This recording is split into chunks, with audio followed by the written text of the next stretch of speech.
नमस्कार दोस्तों, my first share में आपका स्वागत है। मैं हूं आपका दोस्त पंकज। चलो शुरू करते हैं। आज का टॉपिक है शेयर क्या होता है। शेयर्स को स्टॉक भी कहा जाता है। चलिए जानते हैं शेयर क्या होता है। चलिए समझते हैं। एक ए नाम का व्यक्ति है। उसे ट्रांसपोर्ट का बिजनेस शुरू करना है, इसीलिए उसे एक गाड़ी लेनी पड़ेगी। तो उस गाड़ी की कीमत 2 लाख रुपए है, लेकिन ए के पास सिर्फ 50,000 रुपये है। तो उसे और 1.5 लाख रुपयों की ज़रूरत है। अभी ए के पास है 50,000 रुपये और कंपनी वैल्यू है 2 लाख रुपये। उसे और 1.5 लाख रुपयों की ज़रूरत है। तो वो किसी और से मदद की गुजारिश करेगा या फिर कंपनी वैल्यू के हिस्से करेगा। उन्हीं हिस्सों को शेयर कहा जाता है। चलिए उन्हीं हिस्सों यानी शेयर की वैल्यू निकालते हैं।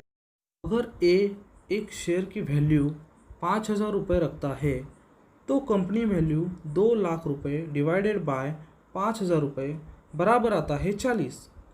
यही 40 नंबर ऑफ शेयर्स होते हैं। यानी कि अगर वो 40 लोगों से 5,000 रुपये लेता है तो उसकी पूरी कंपनी वैल्यू मिल जाएगी। अब हम समझ लेते हैं कि ए ने शेयर वैल्यू 50,000 रखी है, तो company value 2 lakh divided by 50,000 बराबर आता है 4। तो टोटल नंबर ऑफ शेयर्स हो गए 4। इसका मतलब है कि ए अगर 4 लोगों से 50,000 रुपये लेता है तो भी उसकी पूरी कंपनी वैल्यू उसको मिल जाएगी। अब ए अपना बिजनेस प्लान लोगों को समझाएगा, उसकी एडवर्टाइजमेंट करेगा और अपने बिजनेस में निवेश यानी इन्वेस्ट करने के लिए कहेगा। समझ लेते हैं एक ही बिजनेस पे 3 लोगों ने भरोसा किया और वो 3 लोग एक ही बिजनेस में इन्वेस्टमेंट करने के लिए तैयार हो गए। समझ लेते हैं उनके नाम बी, सी और डी है। हर एक ने 50,000 इन्वेस्ट किया है, तो हर एक इन्वेस्टर उस कंपनी का 25% मालिक बन गया है। सोच लेते हैं कि उन्होंने जनवरी को बिजनेस शुरू किया, तो जनवरी महीने का प्रॉफिट 50,000 रुपये हो गया और मेंटेनेंस एंड ड्राइवर पेमेंट में 10,000 रुपये खर्च हो गए। अब टोटल प्रॉफिट हो गया 40,000 रुपये। तो यही प्रॉफिट सभी में बटेगा। तो हर एक को 10,000 मिल गए, तो शेयर की वैल्यू हो गई 50,000 प्लस 10,000, तो मिल के हो गए 60,000। इसी प्रॉफिट को रिटर्न्स भी कहा जाता है। चलिए प्रॉफिट यानी रिटर्न्स परसेंटेज में कैलकुलेट करते हैं। हर एक का प्रॉफिट 10,000 डिवाइडेड बाय हर एक का इन्वेस्टमेंट 50,000 बराबर 0.2 आएगा।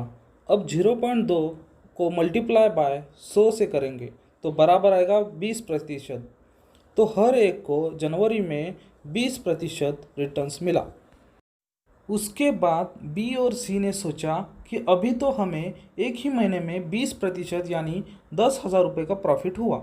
इसका मतलब 10,000 प्रॉफिट आगे के 5 महीने मिलता रहा तो हमें 100% रिटर्न्स मिलेगा और पैसा डबल हो जाएगा। इसलिए उन्होंने शेयर्स ना बेचने का फैसला लिया। पर डी ने सोचा ये बिजनेस तो ट्रांसपोर्टेशन का है, तो गाड़ी के साथ कोई भी हादसा हो सकता है, इसलिए उसने शेयर को बेचना सही समझा और ई को 60,000 में शेयर बेच दिया। तो डी को 10,000 का प्रॉफिट मिला, यानी कि 20% का रिटर्न्स मिला। सोच लेते हैं फरवरी में बिजनेस अच्छा चला। अब फरवरी महीने का प्रॉफिट 1 लाख रुपये हो गया था और मेंटेनेंस एंड ड्राइवर पेमेंट 20,000 खर्च हो गया। इसका मतलब है इस महीने मेंटेनेंस में 10,000 रुपये ज़्यादा खर्च हो गए, तो टोटल प्रॉफिट हो गया 80,000 रुपये, जो अब सभी में बटेगा। तो हर एक को 20,000 रुपये मिल गए, तो शेयर की वैल्यू हो गई 60,000 प्लस 20,000 बराबर हो गया 80,000। ए, बी और सी ने 50,000 इन्वेस्ट किए थे और प्रॉफिट हुआ 20,000 रुपये, तो उनका रिटर्न्स होगा 40%। इस तरह ई ने 60,000 में शेयर लिया था, तो उसका रिटर्न हो गया 33%। उसके बाद सी और ई ने सोचा कि रिटर्न्स अच्छे मिल रहे हैं, एक महीने के बाद और ज़्यादा रिटर्न्स मिलेंगे, तो उन्होंने शेयर्स ना बेचने का फैसला किया। पर बी ने सोचा कि इस महीने तो रिटर्न्स अच्छे मिले हैं, लेकिन इस महीने मेंटेनेंस कॉस्ट बढ़ गया है, अगले महीने इन्वेस्ट करूँगा तो रिस्क हो सकता है।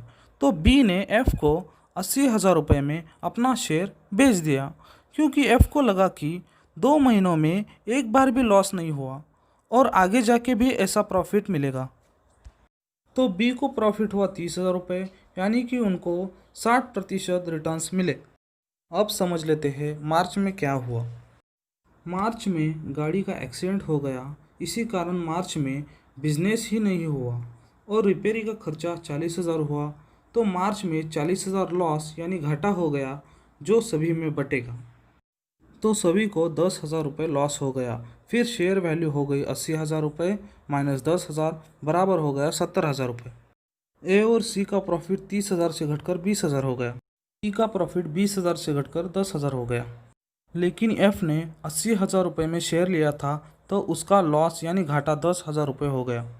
ए, सी और ई अगर पिछले महीने ही शेयर्स बेचते तो 10,000 के लॉस से बचते, पर उन्होंने लॉन्ग टर्म की सोची। शेयर की चढ़ उतार हमेशा होती रहती है। इसी चढ़ उतार को देखते हुए शेयर होल्डर्स अपने शेयर्स खरीदते बेचते रहते हैं।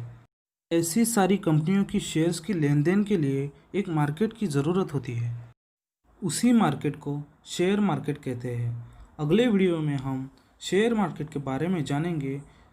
किसी को कोई सवाल हो तो कमेंट बॉक्स में लिख दे, अगले वीडियो में हम ज़रूर जवाब देंगे। दोस्तों, आज के लिए इतना ही, मिलते हैं अगले वीडियो में। अगर वीडियो पसंद आए तो लाइक, शेयर और सब्सक्राइब ज़रूर कीजिए। धन्यवाद।